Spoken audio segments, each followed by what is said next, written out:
அ, என் பேரு அசோக். நான் லயோலா காலேஜ்ல எம்ஏ எக்கனாமிக்ஸ் படிக்கிறேன்.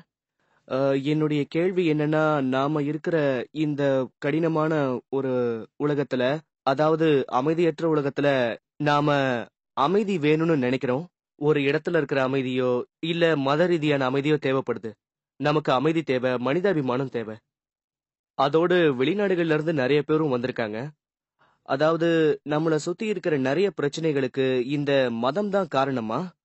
நம்மள சுத்தி இருக்கிற எல்லாத்தையும் அழிக்கிறதுக்கு காரணமா இருக்கிறது இந்த மதம் தானா? இதனால நமக்கு நிறைய பிரச்சனைகள் இருக்கு. அதோட இந்த உலகத்துல இருக்கிற பிரச்சனைகளுக்கெல்லாம் தீர்வா இருக்கிறது மதம்னு தான் சொல்ல முடியுமா? எத்தியோப்பியாவுல இறக்குற மக்களுக்கு மதம் ஒரு தீர்வா இருக்க முடியுமா? பசியால இறக்கக்கூடிய குழந்தைகளுக்கு மதம் ஒரு தீர்வா இருக்க முடியுமா? நாம தேடி அலைஞ்சுகிட்டு இருக்கிற விஷயங்களுக்கு உண்மையான தீர்வு தான் என்ன? நாம இங்க பேசிக்கிட்டு இருக்கிற விஷயங்களுக்கு மதம் தான் ஒரே தீர்வா இருக்குன்னு சொல்ல முடியுமா? நமக்கு இதுக்கு சரியான நன்றி தீர்வு சகோதரரே. கிடைக்கணும்னு நினைக்கிறேன். சகோதரர் கேள்வி கேட்டிருக்கிறார். உலகத்தில் இருக்கும் பிரச்சனைகளுக்கு மதம் ஒரு தீர்வாக முடியுமா என்று. எத்தியோப்பியாவில் இத்தனை பேர் இறந்து கொண்டிருக்கிறார்கள். மதம் இதற்கு தீர்வாக முடியுமா? உண்மையான மதம் இதற்கு தீர்வாக முடியும். அல்லாஹ் சொல்கிறான் சூரா ஆல இம்ரான் அத்தியாயம் 3 வசனம் 19 إن الدين عند الله الإسلام. இறைவனின் பார்வையில் ஏற்றுக்கொள்ளக்கூடிய ஒரே மார்க்கமானது இறைவனுக்கு கீழ்ப்படிவதே ஆகும். எல்லா மனிதர்களும் இறைவனின் கட்டளைகளுக்கு கீழ்ப்படிந்தால் எத்தியோப்பியாவில் பிரச்சனைகள் இருக்காது. அல்லாஹ் குரானிலும் ஹதீசுகளிலும் பல இடங்களில் சொல்கிறான், இஸ்லாத்தின் 3வது தூண் ஒவ்வொரு பணக்காரனும் நிசாப் அளவிற்கு அதிகமாக சேமிப்புள்ளவனும், அதாவது 85 கிராம் தங்கம் உள்ளவன் தனது சேமிப்பின் 2.5% தானமாக கொடுக்க வேண்டும் என்று. இவ்வகையில் தானம் செய்தால் ஏழ்மையை இவ்வுலகத்தில் இருந்து ஒழித்து விடலாம். எத்தியோப்பியாவை விடுங்கள், உலகத்தில் எந்த மூலையிலும் பசியால் யாரும் இறக்க மாட்டார்கள்.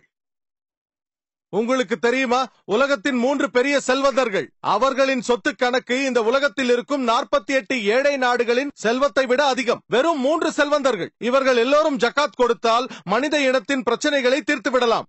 ஆகவே ஒவ்வொரு மனிதனும் எல்லாம் வல்ல இறைவனின் கட்டளைகளுக்கு கீழ்ப்படியும் அந்த மதத்தை பின்பற்றினால், நீங்கள் சொன்னது ஒரு பிரச்சனைதான், எந்த பிரச்சனையாக இருந்தாலும் அல்ஹம்துலில்லாஹ் திருக்குரானில் அந்த பிரச்சனைக்கு தீர்வு இருக்கிறது. சரியான மார்க்கத்தை பின்பற்றினால் அமைதி கிடைக்கும்.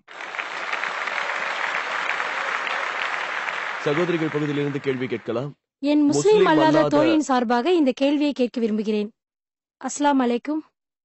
சலா நேரத்தில், அதாவது தொழுகையின் நேரத்தில் ஒரு முஸ்லிம் அல்லாதவர் வீட்டில் இருந்தால் அந்த இடத்தில் தொழுகலாமா? அப்படி இல்லை என்றால் என்ன செய்ய வேண்டும்? அதோடு கோவிலில் கொடுக்கப்படும் பிரசாதங்களை வாங்கி சாப்பிடலாமா?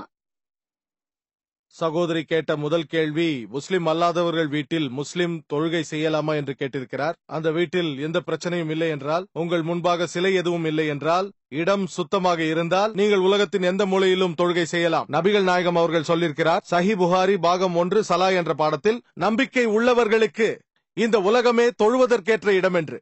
அந்த இடம் சுத்தமாக இருந்தால், உங்கள் முன்பாக சிலைகள் எதுவும் இல்லை என்றால் நீங்கள் தாராளமாக அங்கு தொழுகை செய்யலாம். அடுத்தது பிரசாதம் பற்றிய கேள்வி. பிரசாதம் இந்துக்களால் விக்கிரக ஆராதனை செய்து தங்கள் கடவுளுக்கு படைக்கும் உணவு.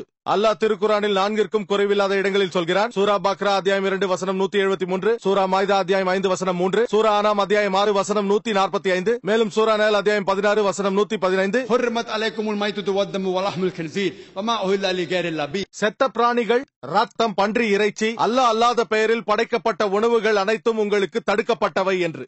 ஆகவே பிரசாதம் சாப்பிடுவது ஹராம். இஸ்லாத்தில் அது அனுமதிக்கப்படுவதில்லை.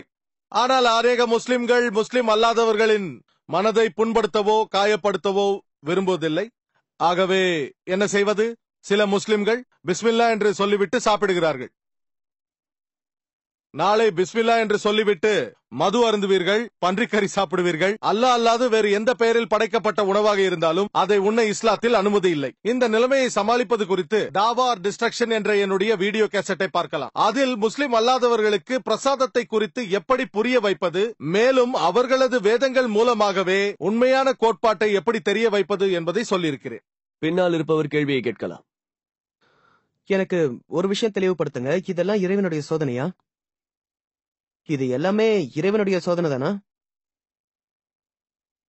சகோதரர் எல்லாமே இறைவனின் சோதனையா என்று கேட்டிருக்கிறார். இந்த வாழ்க்கை ஒரு சோதனை. சில நேரங்களில் நாமே நமக்கு பிரச்சனைகளை உண்டாக்கிக் கொள்கிறோம். பல பிரச்சனைகளை நாம் தான் உண்டாக்குகிறோம். மறுமை வாழ்க்கைக்கு இந்த வாழ்க்கை ஒரு சோதனை. அப்படின்னா யாருமே சொர்க்கத்தை அடைய முடியாதுன்னு தான் நீங்க சொல்லணும். மனிதர்கள் தவறு செய்பவர்கள் தான். சகோதரர் சொல்கிறார், அப்படி இருந்தால் யாருமே சொர்க்கத்திற்கு செல்ல முடியாது. ஏனென்றால் தவறு செய்வது மனித இயல்பு. அதை நான் முழுமையாக ஏற்றுக்கொள்கிறேன். தவறு செய்வது மனித இயல்பு. அனைவரும் தவறு செய்வார்கள். அதனால் தான் நபி அவர்கள் சொல்லியிருக்கிறார். இரண்டாவது நாள் நான் பேசும்பொழுதும் சொன்னேன், அல்லாஹ் சுப்ஹானஹு வ தஆலாவின் கருணையும் கிருபையும் இல்லாமல் சொர்க்கத்தை யாரும் அடைய முடியாது என்று. அன்று பேசும்பொழுது சொன்னேன், நாம் தவறு செய்வோம், ஆனால் அல்லாஹ் மன்னிக்கும் குணமுடையவன். அவன் கஃபூர், அவன் ரஹீம், அவன் கருணை உள்ளவன், தாராள குணமுள்ளவன், மன்னிக்கும் குணமுடையவன். ஆனால் அவனுக்கென்று விதிமுறைகள் உள்ளது. எல்லாம் வல்ல இறைவனும் கூட நீ பார்ப்பதற்கு நன்றாக இருக்கிறாய், சொர்க்கத்திற்கு போ, நீ நரகத்திற்கு போ என்று சொல்ல மாட்டான். அவனுக்கென்று சில விதிமுறைகள் உள்ளது. அது குர்ஆனில் உள்ளது. ஆகவே இறைவனின் கருணையால் மட்டும்தான் நாம் சொர்க்கத்திற்கு செல்ல முடியும். எல்லாம் வல்ல இறைவன் உங்கள் ஒவ்வொரு தவறையும் கணக்கெடுத்து உங்களுக்கு குறைந்த மதிப்பெண் அளித்தால், உங்கள் நல்ல விஷயங்களுக்கு அதிக மதிப்பெண் அளித்தால், இறை தூதர் நபிகள் நாயகம் உட்பட யாருமே சொர்க்கத்தை அடைய முடியாது. தன்னுடைய ஹதீசுகளில் நபி அவர்களே இது குறித்து சொல்லியிருக்கிறார். நீங்கள் செய்த நல்ல காரியங்களை அல்லாஹ் 10 மடங்காக உயர்த்துவான் என்று திருக்குர்ஆனில் சொல்லியிருக்கிறது. ஆனால் தவறுகளை ஒன்றாகத்தான் கணக்கெடுப்பான். ஆகவே இறைவனின் இந்த கருணையால் நாம் செய்யும் அநேக தவறுகளை அவன் மன்னிக்கிறான். ஆனால் அவன் மன்னிக்காத ஒரே விஷயம், திருக்குர்ஆனில் சூரா நிசா அத்தியாயம் 4 வசனம் 48, மேலும் அத்தியாயம் 4 வசனம் 116, அல்லாஹ்வால் மன்னிக்க முடியாத பாவம் இணை வைக்கும் பாவம். அவனுக்கு இணையாக யாரையாவது வைத்தால் மன்னிக்க மாட்டான். ஒருவேளை வேறு சில பாவங்களை மன்னிக்கலாம். இறைவனுக்கு வேறு ஒருவரை இணை வைப்பதுதான் மிகப்பெரிய பாவம். கேள்விக்கு இதுதான் பதில். இதற்கு ஏதாவது மறுகேள்வி இருக்கா? ஆம். அப்படின்னா ஒரு மனுஷன் எல்லா நல்லதையும் செஞ்சுட்டு 3 பெண்களை திருமணம் செஞ்சுக்கிட்டு அவங்கள சமமா நடத்தாம இருந்தாருன்னா அவரால சொர்க்கத்துக்கு போக முடியுமா? சகோதரர் கேட்டிருக்கிறார். உங்கள் கேள்வி எனக்கு புரிந்துவிட்டது. ஒரு மனிதனுக்கு 3 மனைவிகள் இருந்து அவன் அவர்களை சமமாக நடத்தவில்லை என்றால் அவன் சொர்க்கத்திற்கு போக முடியுமா? போகலாம். ஏன் முடியாது? நம்மால் பரிசுத்தமாக இருக்க முடியாது. நீங்களே சொன்னீர்கள், தவறு செய்வது மனித இயல்பு என்று. பல நல்ல விஷயங்களுக்கு இடையில் சில கெட்ட சிந்தனைகள் நம் மனதில் வரலாம். அதுவும் தவறுதான். ஆகவே நீங்கள் தவறு செய்துவிட்டால் மன்னிப்பு கேட்க வேண்டும்.